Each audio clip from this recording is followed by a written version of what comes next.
Welcome to my blog.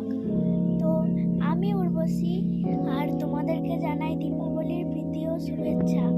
তো আমি এখন ছাদে আছি। ছাদে আমি ফটকা শুকোতে দিয়েছি, যাতে যখন ফাটাবো যেন ভালোভাবে ফাটাতে পারি, বিপদ না হয় কোনো। তো দেখিয়ে দিচ্ছি তোমাদেরকে ফটকাগুলো। এই যে